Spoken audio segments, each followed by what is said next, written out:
Welcome to Crossdressing Stories. Here, we share personal stories, celebrate self-expression. If you're on your own journey or simply curious, you've found your community. Subscribe and join the conversation. Helena extended a hand, praying the delicate, manicured fingers weren't slick with sweat. The pleasure is all mine, Mr. Tanaka. I've been looking forward to this. The eccentric Japanese tycoon, Mr. Tanaka, took her hand, his eyes crinkling with a genuine smile. As have I, Helena-san. Your reputation precedes you. As they settled into the plush chairs of the private dining room, Helena caught the approving nod from her boss, Mr. Blackwood.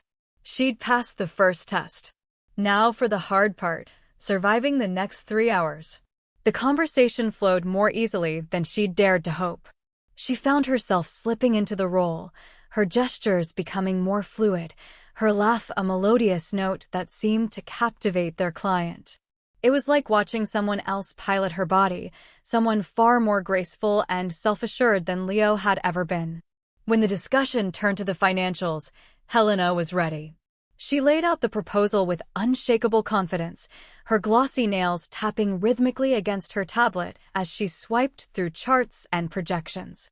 Your company's growth potential is impressive, Mr. Tanaka mused, studying the figures. But tell me, Helena-san, what truly sets you apart from your competitors? Helena didn't hesitate. She met his gaze, acutely aware of the dangerous double meaning in her words. Our adaptability, Mr. Tanaka. We are willing to go to extraordinary lengths to meet a client's needs. Mr. Tanaka's eyes twinkled. I see. And you personally embody this philosophy? Absolutely, Helena replied, her heart pounding against her ribs. I believe that success in business and in life often requires us to step outside our comfort zones, to become more than we ever thought we could be. Leo stared at his computer screen, his fingers hovering motionless over the keyboard. The quarterly report he'd been wrestling with for days blurred before his eyes, the numbers and charts melting into an indecipherable mess. He rubbed his temples, trying to ward off the headache that was threatening to bloom behind his eyes. A sharp rap on his cubicle wall made him jump. Leo. My office. Now. Mr. Blackwood's gruff voice brooked no argument. Leo's stomach clenched. He rose from his chair, automatically smoothing down his rumpled white dress shirt. What had he done wrong? The Peterson account? The presentation from last week? His mind raced as he followed his boss's retreating back. Mr. Blackwood's office was a corner affair, all sleek lines and modern furniture. The man himself settled behind his imposing desk, gesturing for Leo to take a seat. Close the door, he ordered. The soft click of the latch felt like a jail cell slamming shut. Leo perched on the edge of the chair, his palms already sweating. Is there a problem, sir? Mr. Blackwood's steely gaze pierced him. You're aware of the Tanaka deal? Leo nodded. Everyone in the office knew about the potential contract with the eccentric Japanese businessman. It could make or break their fiscal year. Well, we've hit a snag. Mr. Blackwood's fingers drummed a restless rhythm on the polished desktop. Mr. Tanaka has particular tastes. He prefers to do business with women. I see, Leo said slowly, not seeing it all. Perhaps Sarah from marketing. No, Mr. Blackwood cut him off. It needs to be you. You know the financials inside and out. Leo's brow furrowed. I don't understand, sir. How can I? You'll need to present as a woman. The words hung in the air between them, heavy and suffocating. Leo blinked, certain he'd misheard. I'm sorry. Mr. Blackwood leaned forward, his voice low and intense. Listen, Leo. This deal is worth millions. The board is breathing down my neck. If we don't land it, heads will roll, starting with yours. But sir, I can't. You can and you will. Mr. Blackwood's tone left no room for argument. We'll get you everything you need. Clothes, makeup, the works. You'll present yourself as Helena, our new financial analyst. Leo's mind reeled. This couldn't be happening. It had to be some kind of sick joke. But the grim determination etched on his boss's face told him otherwise. Sir, please, he tried one last time. There has to be another way. Mr. Blackwood's expression softened, but only slightly. I know it's a lot to ask, Leo. But you're the only one who can pull this off. Think of it as the ultimate sales pitch. You're selling yourself as much as the deal. Leo's shoulders slumped in defeat. He knew the job market was brutal.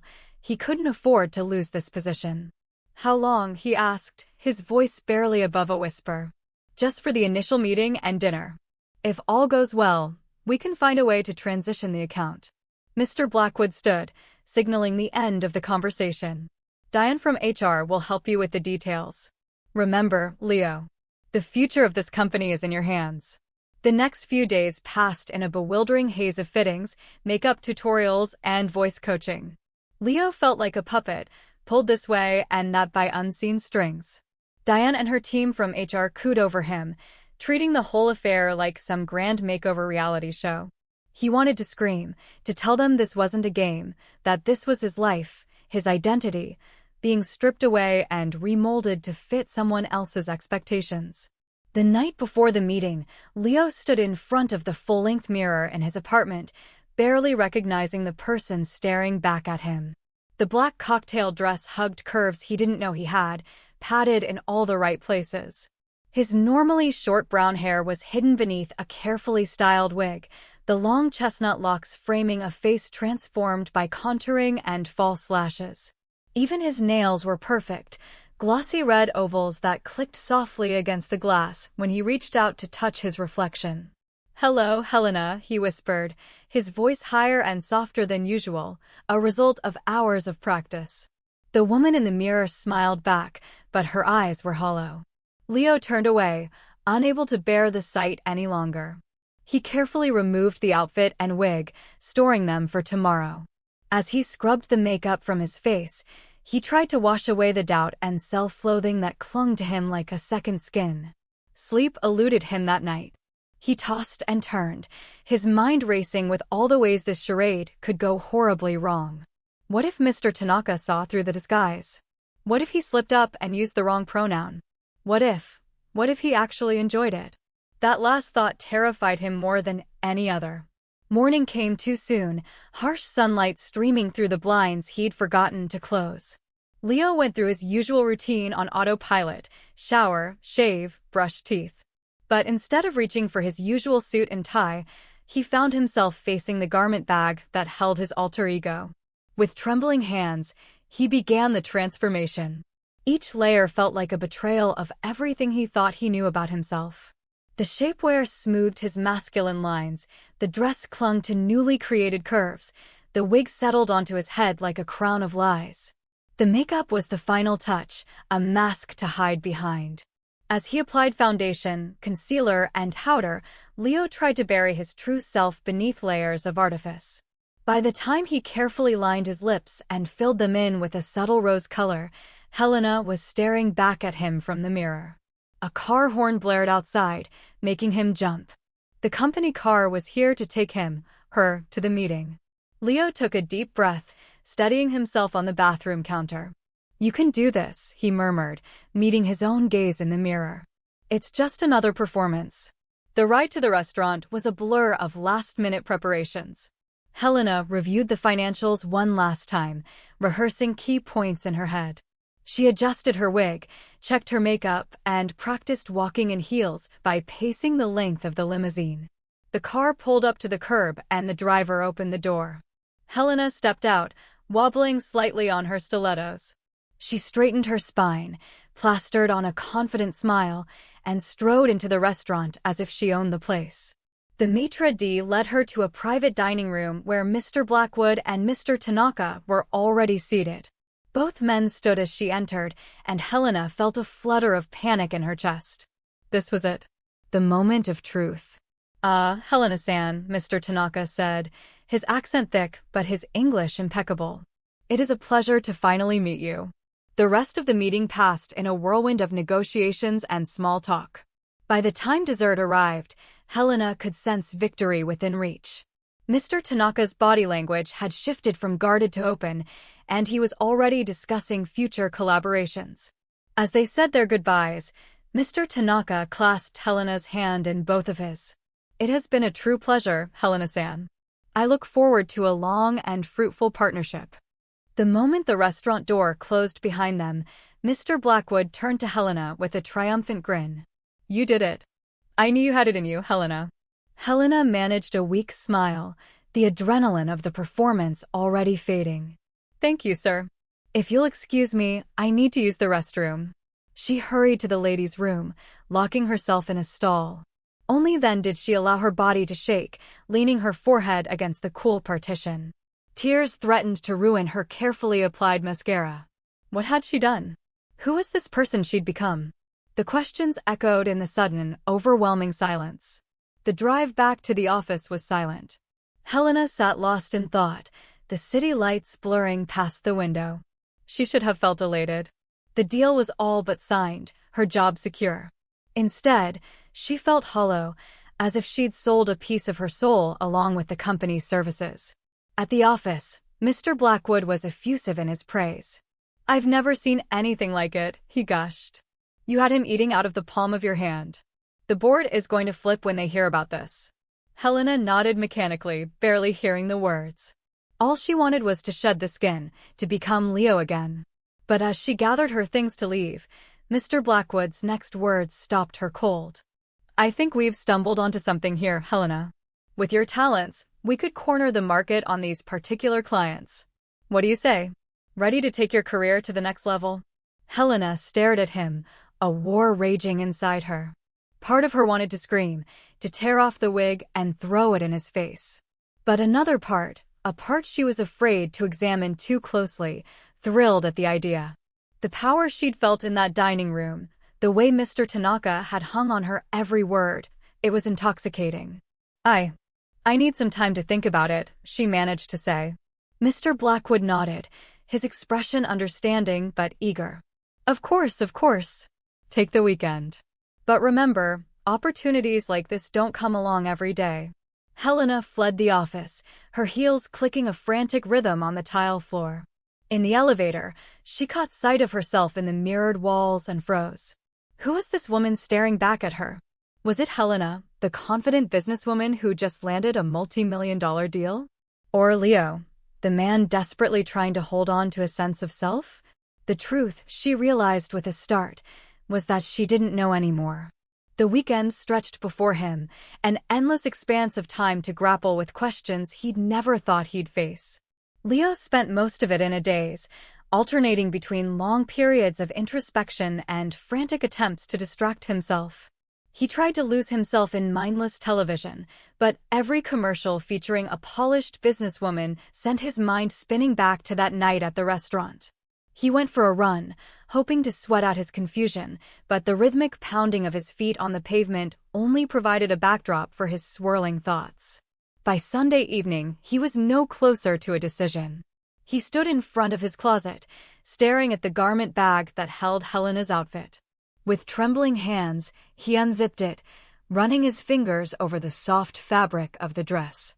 Almost without conscious thought, he found himself slipping it on, relishing the way it hugged his body. He applied the makeup with a growing, surprising confidence, each brush stroke bringing Helena closer to the surface. When he finally donned the wig, carefully arranging the chestnut locks, the transformation was complete. Helena gazed at her reflection, turning this way and that. She looked good, damn good, if she was being honest. But more than that, she felt powerful, confident. Like she could take on the world and win. Is this who I really am? The thought bubbled up from some deep, hidden part of his psyche. Have I been playing a role my whole life, only to discover my true self through another performance? The question haunted him as he carefully removed the costume, storing each piece away like a cherished secret. Sleep eluded him again that night, his dreams a confusing jumble of boardrooms and dressing rooms, of handshakes and lipstick kisses. Monday morning dawned gray and drizzly, matching Leo's mood as he made his way to the office. He'd made no decision, hoping that somehow the answer would become clear in the harsh light of day. Mr. Blackwood was waiting for him, practically vibrating with excitement. Leo. Just the man I wanted to see. Come in, come in. Leo followed him into the office, his stomach churning. Sir, about the proposal. Forget the proposal, Mr. Blackwood interrupted, waving a hand dismissively. I've got something even better. Mr. Tanaka was so impressed with Helena that he's recommended us to several of his associates. We've got meetings lined up all week. Leo felt the blood drain from his face. All week. Mr. Blackwood nodded, oblivious to his discomfort. This could be huge for us, Leo. For you. I'm talking fast track to upper management, bonuses, the works. All you have to do is say yes. The world seemed to tilt on its axis. Leo gripped the edge of the desk, trying to steady himself. I don't know if I can do this, sir. It's not who I am. Mr. Blackwood's expression softened. Look, I understand this is a lot to ask. But think about it. Haven't you always felt like something was holding you back?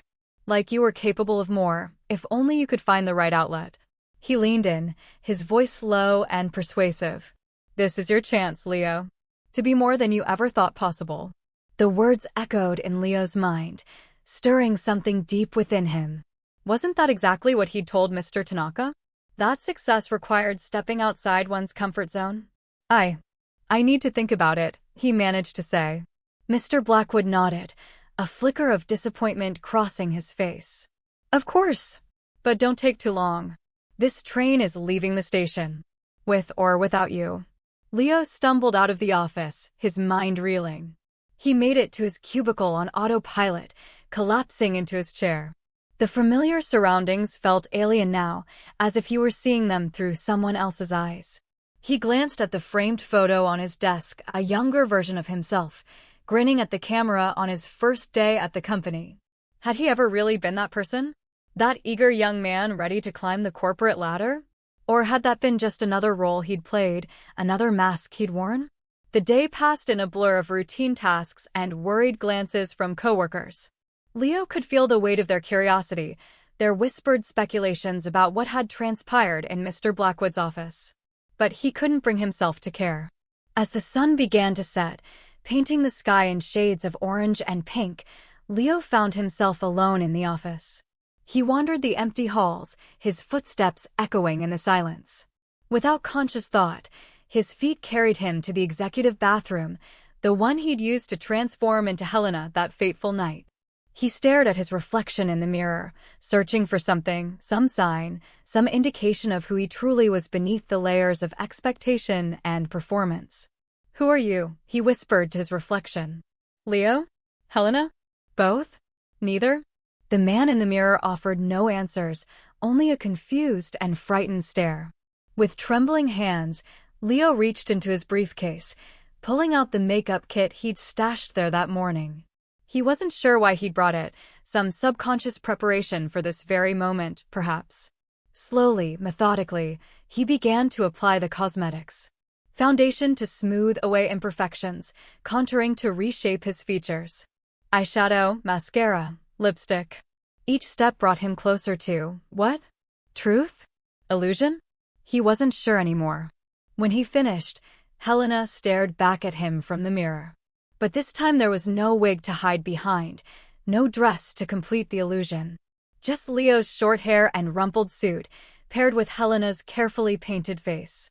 He studied the incongruous image, feeling a strange sense of peace settle over him. This was the truth, wasn't it? Not Leo, not Helena, but something in between.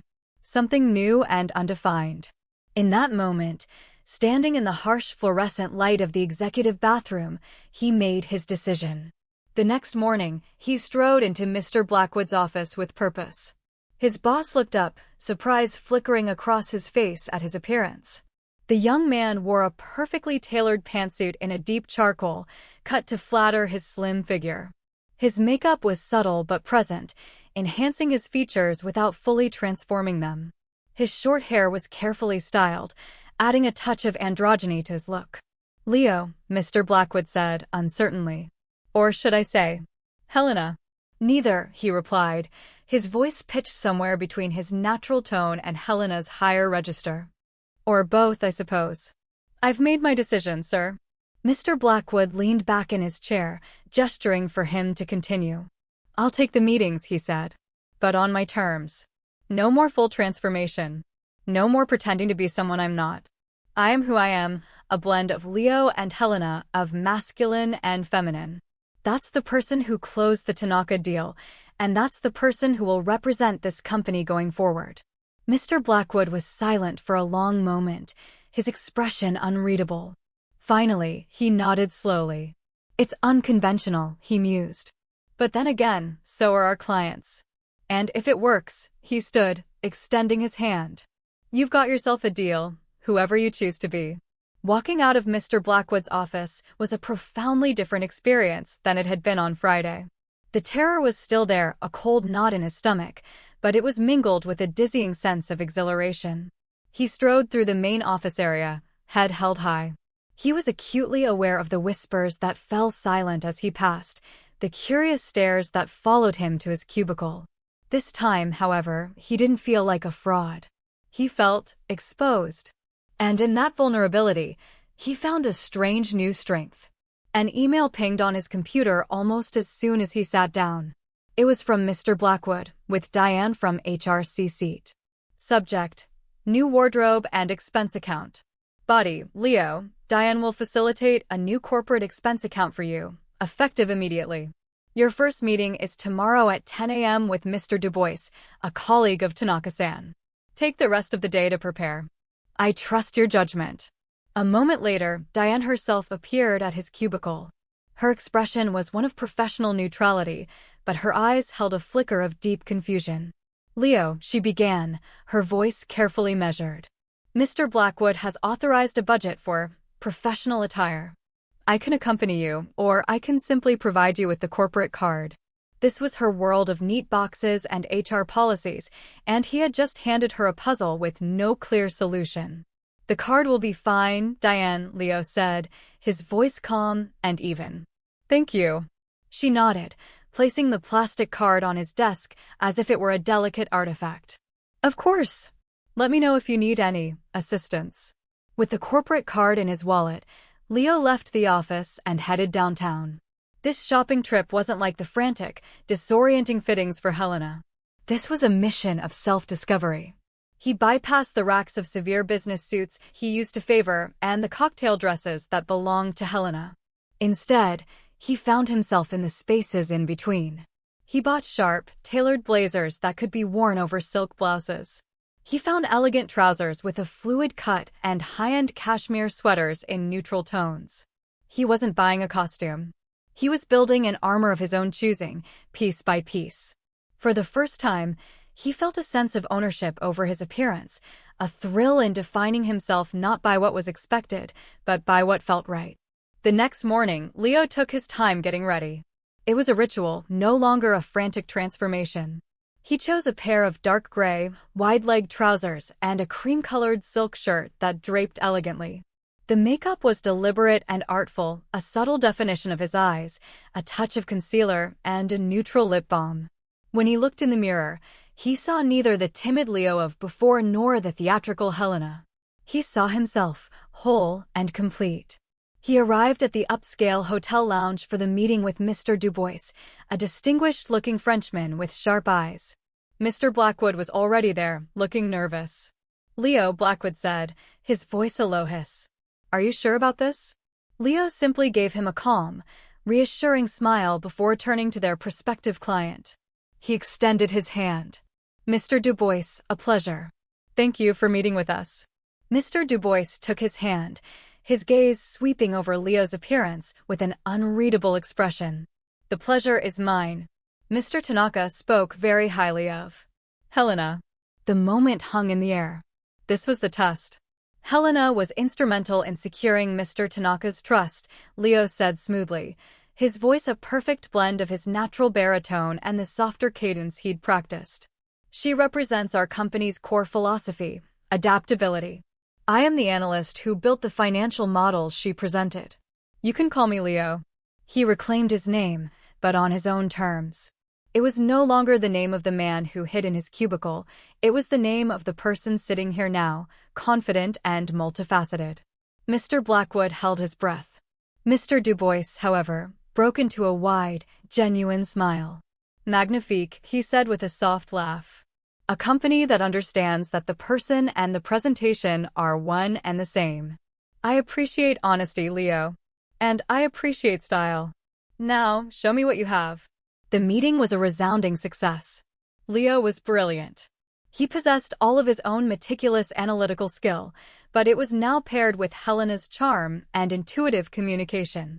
He didn't just present data, he told a story, effortlessly fielding questions and building a rapport that was both professional and deeply personal. He was more effective than Leo or Helena could ever have been on their own. By the end of the meeting, Mr. Du Bois was already discussing a long-term partnership. As they left, he clapped Leo on the shoulder. "You are a rare talent, Leo. A true original. We will be in touch." The walk back to the car was quiet. Mr. Blackwood was silent until they were inside, the doors closed. He looked over at Leo, not with the calculating gaze of a boss, but with something akin to awe. "I've been in this business for 30 years, Blackwood said slowly. "I thought I was just being pragmatic, forcing you into a role to close a deal. I had no idea I was helping you find a better one. The promotion is yours, and the title is whatever you want it to be."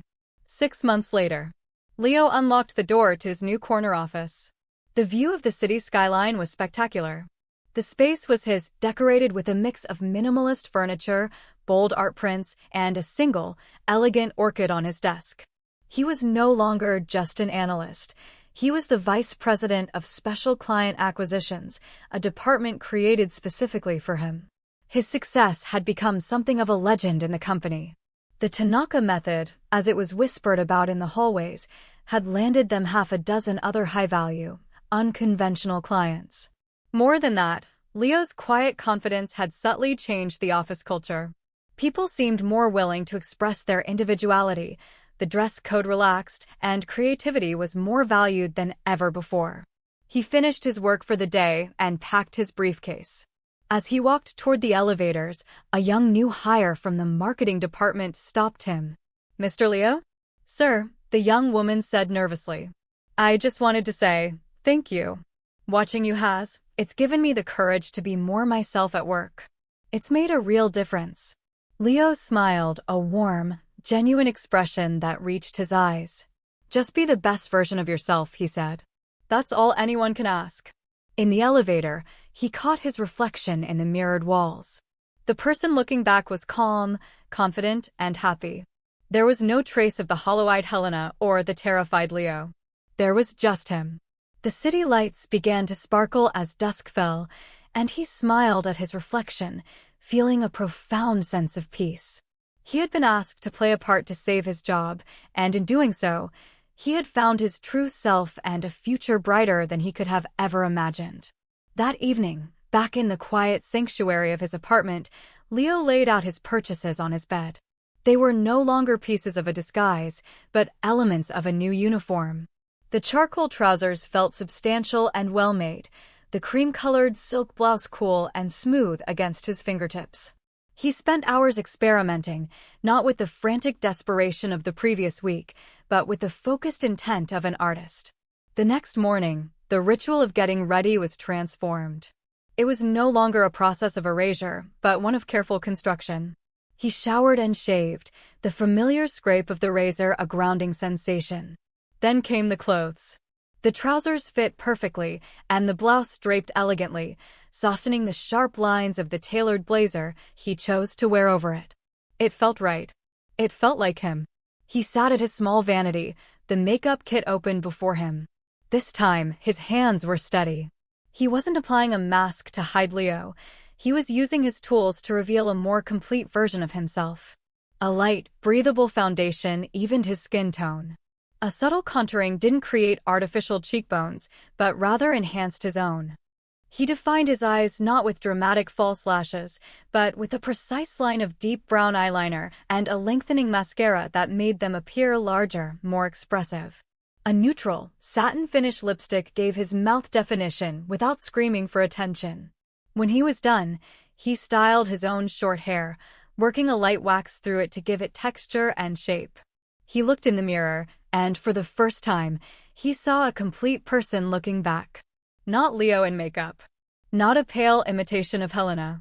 It was someone new, a harmonious fusion of the two, and a quiet nod of affirmation was his only response. The panic was gone, replaced by a thrumming, high-wire anticipation.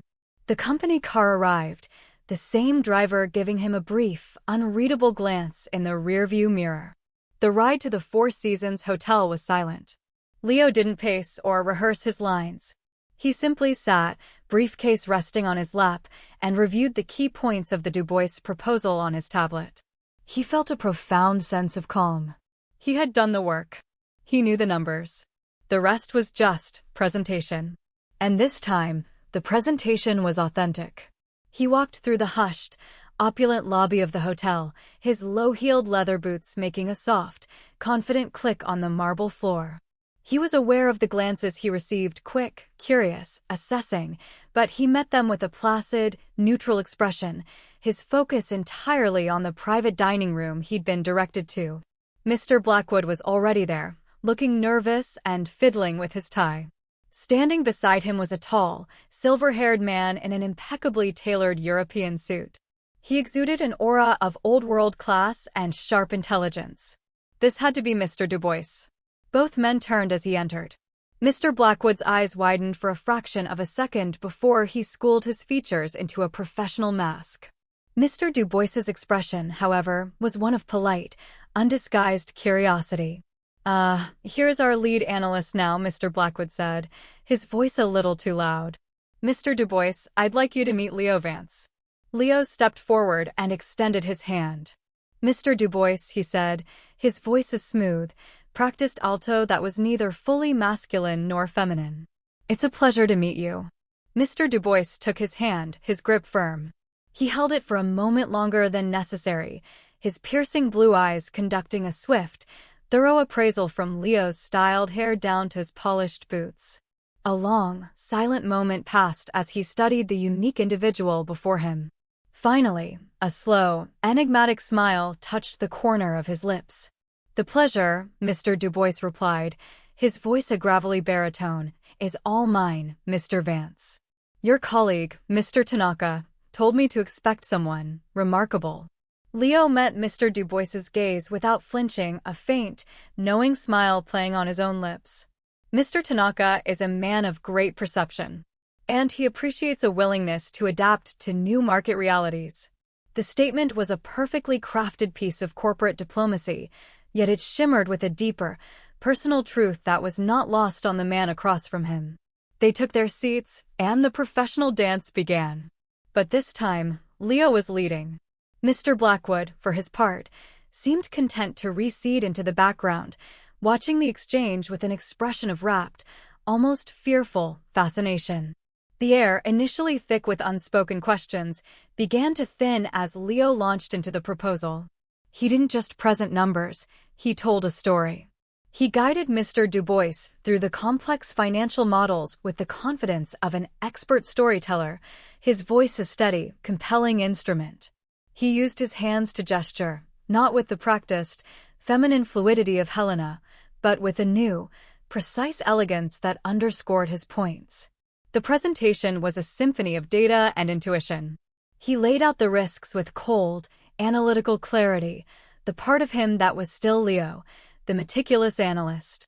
Then he would pivot, articulating the potential for growth and the innovative mitigation strategies with a persuasive, charismatic vision that was born from Helena's fire.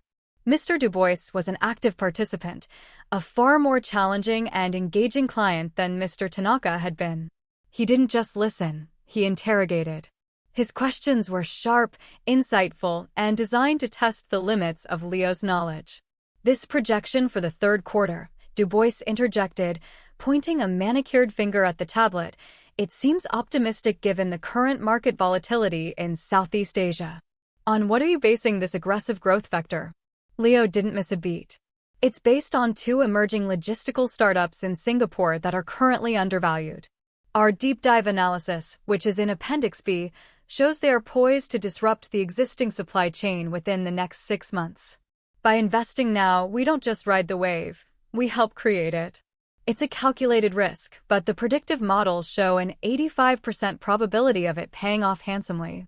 He answered every query, every challenge, with the same unflappable grace and formidable intellect. The meeting became less of a pitch and more of a high-level strategic discussion between two keen minds.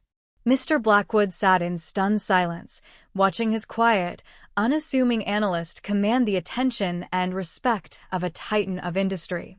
He was witnessing not just a successful meeting, but the birth of a powerhouse. As the waiter arrived to clear their main course plates, Mr. Dubois leaned back in his chair, setting his linen napkin on the table. He steepled his fingers and fixed Leo with that same intense, piercing gaze from the beginning. The business talk was, for the moment, over. "Tell me, Mr. Vance," he said, his voice dropping slightly. "Mr. Tanaka mentioned your philosophy on adaptability.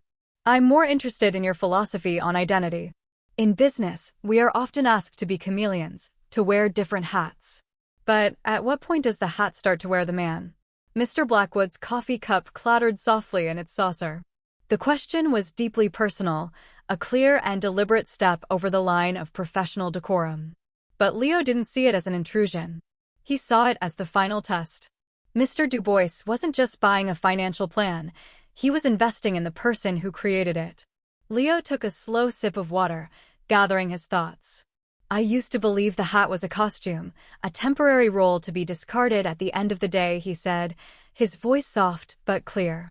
"But I've come to realize that's a limited view. Every hat we wear, every role we play, reveals a part of us that was already there, waiting for a reason to emerge.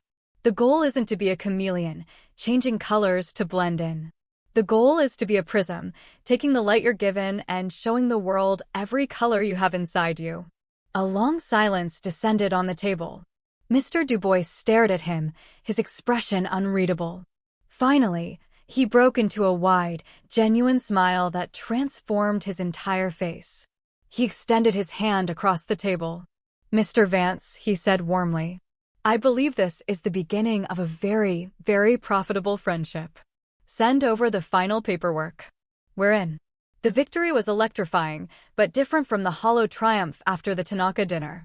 As Mr. Dubois departed, leaving the scent of expensive cologne and success in his wake, Mr. Blackwood turned to Leo, his face a mixture of awe and disbelief. I don't know what to say, Leo," he stammered, fumbling for words. "That was extraordinary. A masterclass." "It's what you hired me to do, sir," Leo replied simply, packing his tablet into his briefcase.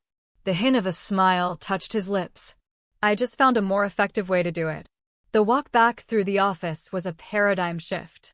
The whispers were still there, but their tone had changed. The hushed curiosity was now laced with respect, even envy. The news of the Dubois deal had clearly spread like wildfire. Colleagues who used to offer a polite, distant nod now made eye contact, some even offering a hesitant smile or a quiet, "Good job, Leo." He was no longer just the office oddity, he was the office rainmaker. This new status brought with it a different kind of attention. He was no longer on the periphery. He was invited to strategic planning sessions with senior partners, his input actively sought. He found his voice in these meetings, a voice he hadn't realized he'd suppressed for so long. The timid analyst who used to worry about speaking out of turn was gone. In his place was a confident strategist who could articulate complex ideas with precision and flair. He was Leo, with his deep analytical skills, and he was Helena, with her persuasive charisma, all rolled into one potent package. This newfound confidence began to bleed into the rest of his life. He started accepting after-work invitations for drinks, something he'd always avoided. He found he could navigate social situations with an ease that had previously eluded him. He was a fascinating conversationalist, able to speak knowledgeably on market trends one moment and discuss the nuances of a foreign film the next. He was an enigma, and people were drawn to that.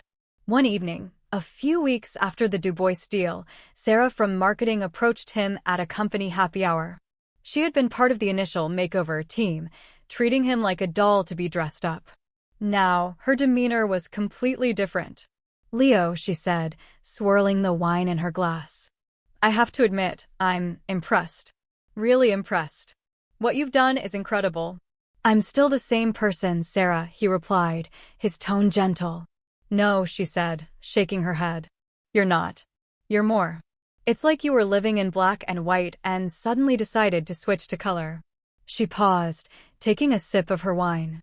I hope this isn't too forward, but I think a lot of us misjudged you, me included. And I'm sorry for that. The apology, sincere and unsolicited, struck a chord deep within him. It was a validation that went beyond multi-million-dollar contracts. It was an acknowledgement of his journey, of the person he was becoming.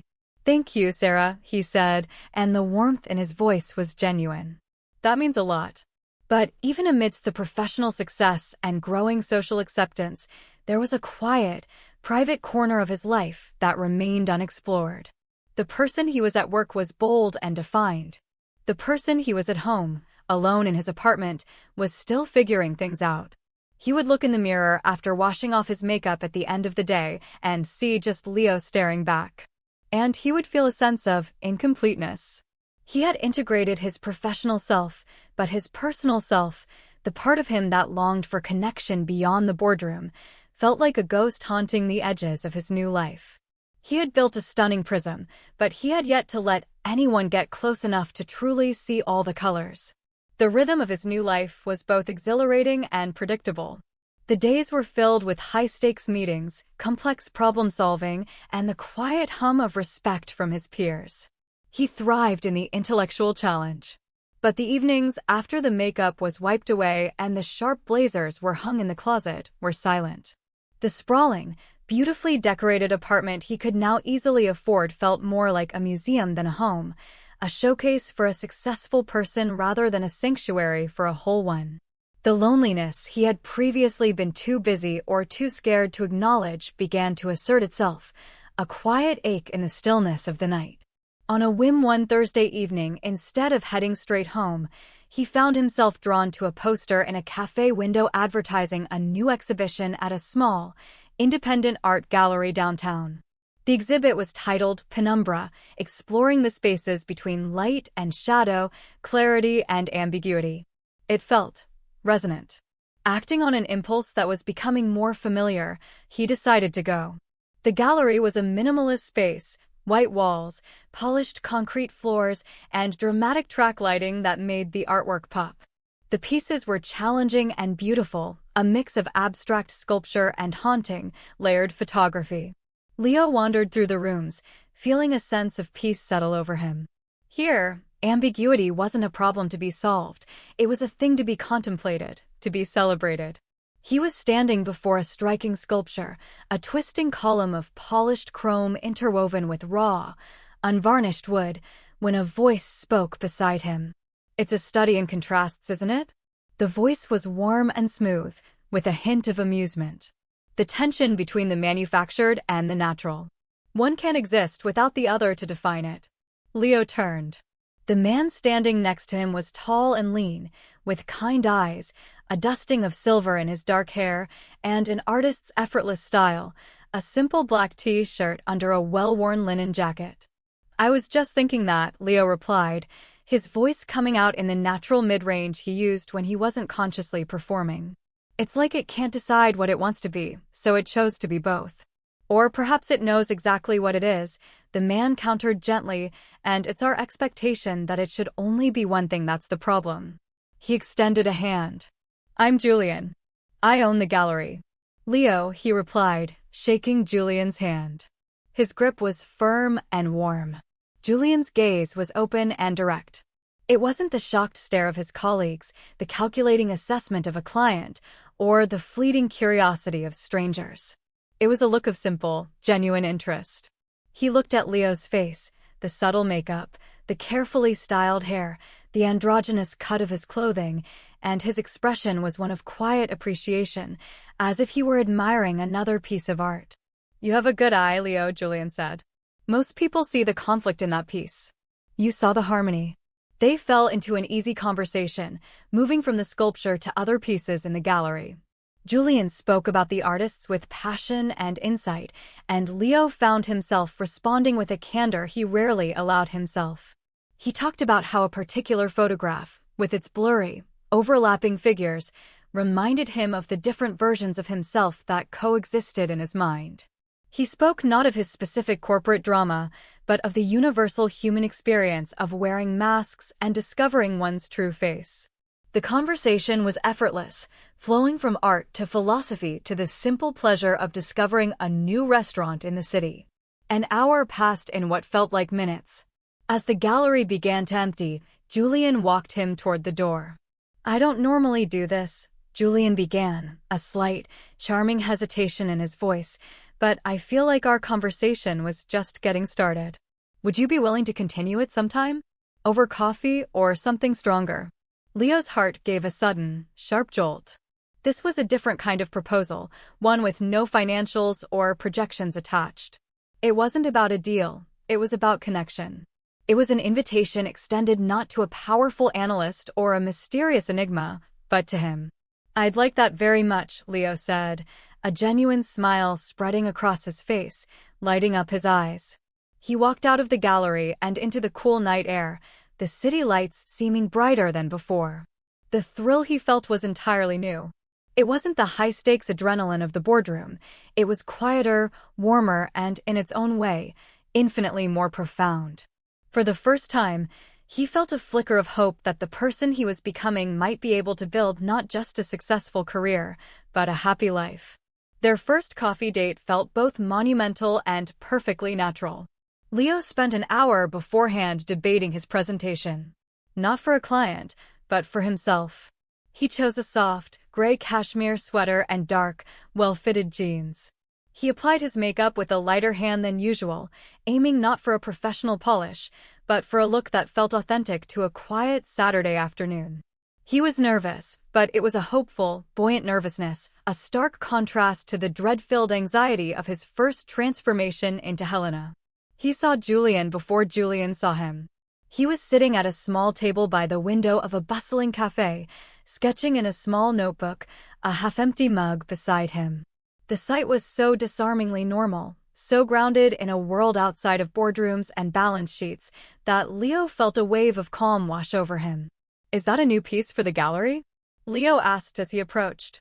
Julian looked up, and his face broke into that same warm, crinkling smile. "Hardly," he laughed, closing the notebook. "Just trying to solve the eternal mystery of how to draw a convincing human hand. I think you have to sell your soul for that particular talent." He gestured to the chair opposite him. "I'm glad you came." The conversation picked up exactly where it had left off. They talked for hours, the light outside the cafe window shifting from the bright white of midday to the warm gold of late afternoon. Julian was endlessly curious, but his questions were never invasive. He asked about Leo's work in a way that sought to understand the passion behind the profession, not just the function of it. "It must be fascinating," Julian mused, "to work with numbers in such a creative way. Most people see finance as rigid, but from what you describe, it sounds like architecture. You're building structures out of abstract concepts." Leo, used to explaining his job in terms of profit and loss, was struck by the poetry of Julian's perspective. "I've never thought of it like that," he admitted, "but you're right. It is like building something. And lately, I've been given more freedom with the architectural style." Emboldened by Julian's easy acceptance, Leo found himself opening up. He didn't tell him the whole story of Mr. Blackwood and the Tanaka deal. It felt too much like a bizarre corporate fairy tale. Instead, he spoke of the feeling of having lived a life in a restrictive mold and the recent, terrifying, wonderful process of breaking it. He talked about discovering new facets of his own identity and learning how to integrate them, rather than choosing between them. Julian listened intently, his chin resting on his hand, his gaze never leaving Leo's face. He didn't offer easy platitudes or shocked reactions. He just listened, creating a safe space for Leo's tentative honesty. "It sounds like you've been on an incredible journey of self-creation," Julian said finally, when Leo trailed off.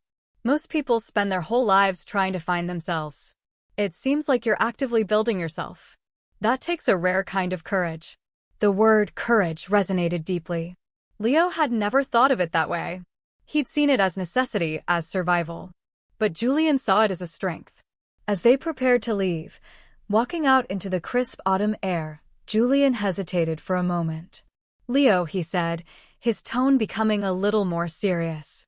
"I want to be completely transparent. I find you fascinating. Not just your story, but you. The way your mind works, the way you see the world. Anne, I find you incredibly attractive. Leo's breath hitched. He had been called impressive, talented, even remarkable. But no one had looked at the person he was now, this blend of masculine and feminine, of softness and strength, and called him attractive. It was a simple, direct statement that landed with the force of a revelation. Thank you, Leo managed, his cheeks warming. I feel the same way about you. Julian's smile returned, softer this time. Good. He didn't lean in for a kiss, but instead gently squeezed Leo's arm. How about we go see a movie next week? Something with no artistic merit whatsoever. Just explosions and bad dialogue. Leo laughed, a real, unburdened laugh that felt like it came from his very core. I would love that. He walked home alone, but for the first time in a very long time, he didn't feel lonely. The quiet of his apartment wasn't empty, it was peaceful. He looked at his reflection, the face that was his own unique creation, and he didn't see an enigma or a compromise. He just saw Leo. And for the first time, he felt that was more than enough. The weeks that followed were a quiet unfolding. The relationship with Julian progressed with an ease that Leo had never imagined possible. Their dates ranged from seeing mindless action movies, as promised, to quiet evenings in Julian's apartment, a cozy, art-filled space that smelled of turpentine and old books. Julian would cook, and Leo would talk about his day, translating the corporate jargon into stories that Julian found fascinating. It was in these quiet moments that Leo felt most himself. With Julian, there was no performance.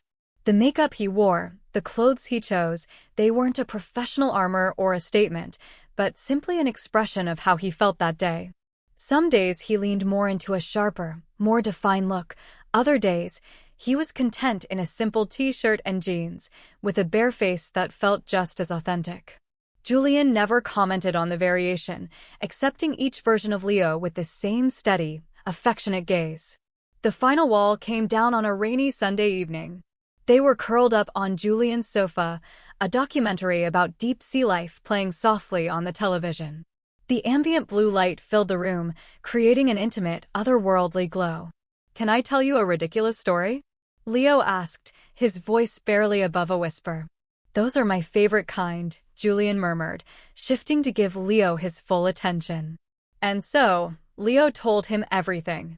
He started with the terrified analyst in Mr. Blackwood's office, the humiliating fittings, the birth of Helena as a desperate, terrified gambit.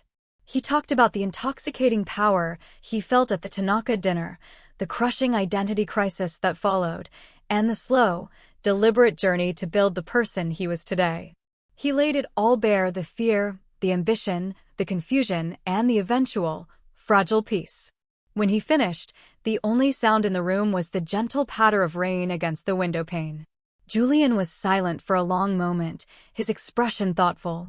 Leo's heart hammered against his ribs, a familiar fear creeping in, the fear of being seen as a joke, a fraud, a curiosity. Finally, Julian reached out and gently cupped Leo's cheek, his thumb stroking softly along his jawline. So what you're telling me, he said, his voice thick with emotion, is that your boss, in a misguided attempt to force you into a box, accidentally gave you the tools you needed to break out of all of them? Tears welled in Leo's eyes, hot and sudden. Yes, he choked out. I guess that's exactly what happened. Leo, Julian said, his eyes shining with an incredible mix of love and admiration. That's not a ridiculous story. That's an origin story. It's the story of how a superhero found his powers. In that moment, under the blue light of the television, everything clicked into place. The final piece of the puzzle that was his life slotted home with a quiet, satisfying certainty. Julian didn't just accept him, he understood him. He saw the beauty and the strength in the entire chaotic, improbable journey. Leo leaned in and kissed him, a kiss that was full of gratitude and relief and a profound, bone-deep love. It wasn't a kiss between Leo and Julian or Helena and Julian. It was a kiss between two whole people who had found each other. Months later, Leo stood before the board of directors. He was presenting his strategy for the company's expansion into the European market, a project he was spearheading. He was dressed in a stunning, tailored suit of deep burgundy, his makeup flawless, his confidence radiating to the far corners of the room.